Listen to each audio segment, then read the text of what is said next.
Zombies have been a recurrent trend in pop culture for decades, and in thinking about the prospect of characters from series like Resident Evil and Dead Rising joining the Smash Bros. Roster, I got to thinking about the implications of those worlds on the characters from Smash. Then it got me thinking, just how would the Smash Bros. Ultimate cast handle a zombie apocalypse? For this prompt, we're going to need to establish what kind of zombie apocalypse we're dealing with. Is this a full-on mutation like the T-Virus, or something more traditional? For the sake of this video, we'll be leaning on the following expectations. 1. Zombies will be the traditional slow-moving type, but there may be exceptions. For the most part, we're dealing with human zombies, but infected animals and creatures may cause something dramatic to happen. 2. Getting bitten by a zombie leads to infection. Pretty self-explanatory. 3. Infection leads to zombification of all living organisms unless they are somehow immune. We'll be looking at these on a case-by-case basis. 4. Zombification specifically means not just becoming undead, but the loss of sentience. It's one thing to become a zombie, but an entirely different thing to be a zombie who retains their personality and the ability to keep fighting back. 5. Characters will be playing by the rules of their own universe, not the rules of Smash Bros. Characters have different attributes in the world of Super Smash Bros., so we need to be mindful of this distinction. Rather than go through the entire list of Smash Bros. Characters, I'll be specifically addressing those who are either 100% effective in the zombie apocalypse, or those who have specific characteristics that were worth bringing up. With the rules established, let the outbreak begin. First up, we'll be talking about characters that just barely fell short of getting on this list. These are characters who would put up an incredible fight but inevitably succumb to the endless zombie horde. The basis for these answers comes from examples within their respective lore in which the character was overcome by enemies or in some way lost their ability to think. Examples include mind control, possession, and other similar states. First up is Meta Knight. While Meta Knight has all the makings of an undefeatable warrior, he has on more than one occasion become someone else's puppet. This leads me to believe he is exempt from the zombification defense list.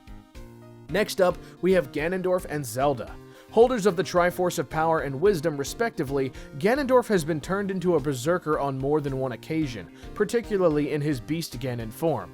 When it comes to people becoming the greater threat, Ganondorf is a key example of someone to watch out for. Similarly, Zelda has historically had her own share of issues, including one incarnation being outright possessed during the events of Twilight Princess. While they'd both cut down their fair share of zombies, they'd ultimately succumb to the effects of zombification and, in Ganon's case, maybe even become a huge threat to others. Next, we have Palutena from the Kid Icarus franchise. A goddess in her own right, she suffers the same vulnerability to manipulation as some of our otherwise dauntless contenders. There is more than one instance of her being overwhelmed by an enemy force, particularly in Kid Icarus Uprising. Beneath her are Pit and Dark Pit. Naturally, this falls onto them as well. As we've seen with Pit, something like eggplantification's not out of the question, so zombification's probably not too far-fetched either. Shulk can see the future, but can he see why kids love the taste of Cinnamon Toast Crunch? Probably, but what he can't see is exactly how to overcome the zombie apocalypse. While there are some examples of Shulk being universe buster level at his highest power levels, there's also a consideration that at the end of the day, he's still just a normal human, or at least in relation to what humans are in the Xenoblade franchise. That aside, I'm completely open about him being moved somewhere else onto the list if someone has a solid counterpoint, so please be sure to let me know if you can think of it. Rob the Robot. Rob is a perfect contender for the zombie apocalypse if we're looking at his functionality within the world of Super Smash Bros. Unfortunately, in the real world where Rob comes from, he's literally just a toy. Unless he's planning on defeating the undead by playing Gyromite with them, he's sadly only going to live as long as the many batteries it takes to power him. Simon and Richter Belmont. Ironically, the last two characters on this list that just fell short of making the cut are the Belmonts. These two vampire hunters make a living out of hunting and killing undead creatures such as zombies, but the reality is, even with their insanely busted qualities, they're still human. Richter and Simon have both shown they have the ability to be wounded, cursed, and possessed in their own games, and with that consideration in mind, even after mowing down endless numbers of the undead horde, it would just not be reasonable to think they're properly kitted to survive it indefinitely. And for those who know me personally, you can imagine how hard it was to have to admit that. With all of those characters now eliminated from our list, we can now move on to the absolute survivors. The following characters have the specific characteristics that make them a surefire survivor in the zombie apocalypse. These are the ones you want to call when you need to build a zombie-busting team. In the year 2000X, Mega Man was created with the sole purpose of helping humanity, and help humanity he has.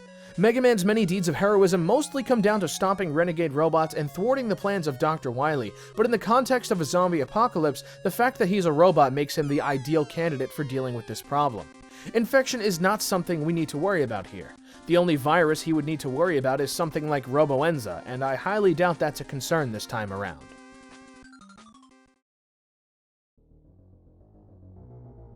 Samus Aran is a space-traveling bounty hunter raised by the ancient Chozo race.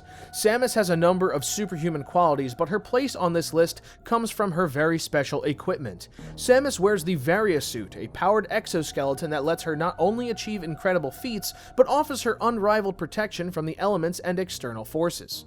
This gives Samus a valuable edge against the many zombies that would face her down, and with her many weapons at her disposal, she's got plenty of options to destroy as many zombies as needed. Factor in her spaceship and she'll have no issue getting off planet for a breather when the time comes. Also worth considering is the potential impact of the Metroid DNA that lives inside of her. It was already good enough to stop the X-Parasite from killing her, so we don't really know exactly what opportunities this affords our heroine. With the way the Chozo bioengineered the Metroids, she may even have the immunity within her, but this is just speculation. Also worth noting that Zero Suit Samus does not have the same benefits as a fully kitted up Samus, so let's not even bother with that.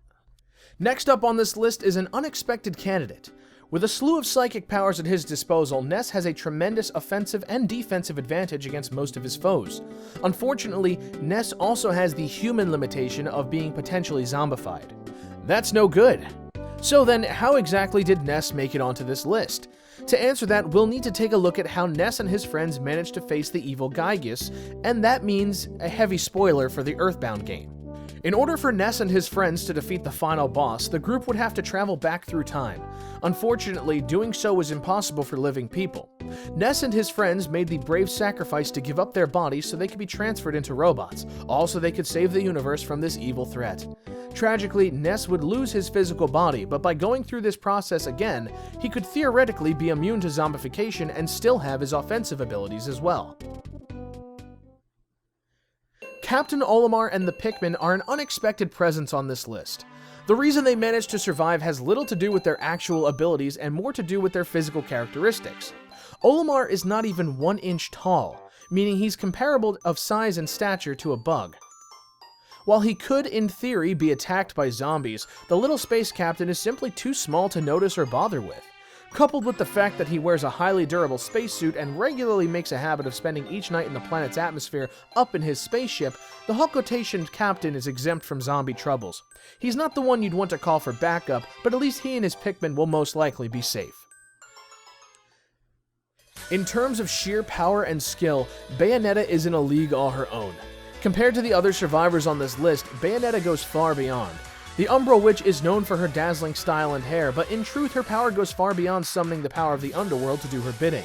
Bayonetta is the holder of a power known as the Left Eye of Darkness. Without going into too many details, the power gives her many things, but among them is the ability to be untouchable, the sole exception being with whoever holds the right eye of light. With this, she is ultimately invulnerable in the face of basic zombie threats, and even some of the more dangerous examples. It's no surprise that Bayonetta ranks among the zombie survivors. Even without the previously described ability, she's hard to beat in any situation. Believe it or not, that is the end of absolute survivors on my list. It's quite a short list too, which I think goes to show just how much an endless horde threatens even Smash Bros. Best. For this last section, we're now going to talk about the characters I categorize as special cases. The following characters are somewhat hard to categorize absolutely one way or the other, thanks to the unusual nature of their existence or their situationally specific circumstances. For the same reason, I also think these are the most fun to think about. First up, we have Mr. Game & Watch. Mr. Game & Watch is a very unusual character. He isn't exactly human in his Smash Bros. Incarnation, and exists in a two-dimensional plane compared to everyone else's 3D. His games are small diversions rooted in real-life activities, but he's not beholden to the same rules as everyone else. He can be eaten by sharks and attacked by an octopus, and even killed by a wrench to the head, so in many ways he's just another human like the rest of us. But is he? For this ambiguity, he goes on the special cases list. Kirby is an ever-powerful being of seemingly limitless potential. He's the only character to survive the Smash Bros. Ultimate World of Light intro, and also has no known upper limit for what he can do. When Kirby gets a game over, it's only because he gets tired and decides to go home. His copy ability sets him apart, and this is where the uncertainty comes into play. It's one thing when we don't know how he would behave if bitten by a zombie, but what if he used copy on an infected target, or simply ate them? Would he become a zombie? Can he just shed the infection as simply as any other ability? For this uncertainty, Kirby is on the special cases list. Piranha Plant. Much like Kirby, we have a character who likes to eat, but this one's a plant. How does this impact the spread of the virus? Different zombie outbreaks have different potential infected, so in the case of Piranha Plant, I suppose it doesn't really matter. The plant will continue to function as it always has, but may take on unexpected new properties. A special case indeed. Sonic the Hedgehog. The fastest hedgehog to ever exist and lifelong fan of chili dogs. Sonic is too fast to be caught by anything, let alone zombies. But hypothetically, if it somehow happened, we have to assume that it's going to lead to infection, right? But Sonic could also theoretically just outrun them indefinitely too, couldn't he? This never-ending uncertainty keeps Sonic in this special cases list. If they somehow catch him, he'll be bitten, but it's not likely that they'll ever catch him unless something really dramatic like his death from Sonic 06 happens again. So yeah, let's just leave him in the special cases list. Dark Samus. Dark Samus is a being created through mutations brought about by Phazon energy and contact with Samus in the Metroid Prime series. Phazon itself exists like some kind of superorganism, given sentience once it became Dark Samus. Phazon consumes and assimilates entire worlds, so it would arguably be a bigger threat than zombification by a long shot. If anything, it would become some sort of strange symbiotic zombie Phazon hybrid, so this definitely falls on the special cases lists. Hero. The hero from Dragon Quest has a very specific property consistent between each and every iteration of the games. The hero is immune to curses. While it's possible to suffer from traditional poison damage, zombification is a bit different than that. If the infection falls under these pretenses, then the hero is ultimately immune and able to fight back against the zombie horde. If zombification falls under the umbrella of overall sickness and disease, such as poisoning, then our hero will become a zombie all the same. I'm personally leaning more toward immunity due to the divine protection bestowed upon those few chosen heroes. But I can understand the argument for the other side as well. That's why our hero is a special case. Link. I put Zelda and Ganondorf on the list of characters who fall short, so why does Link get considered for the special cases? Link has a very strange history with life and death as well as resurrection with the help of fairies. But which Link specifically is the one who might be able to deal with the zombie threat? The only one that I can think of that fits the bill is the Hero of Time, Young Link. The Hero of Time exists at a strange point in the Zelda timeline because 3 different branches start here. One where the hero is killed, one where the hero leaves the future and goes back to the past, and finally, the past timeline, which is Young Link's present. Hopefully that wasn't too confusing.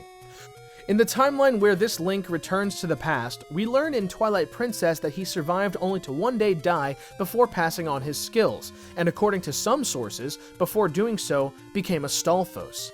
This fate befalls those who wander the Lost Woods without a fairy, but what's important here is that this warrior retains his sentience even long after death.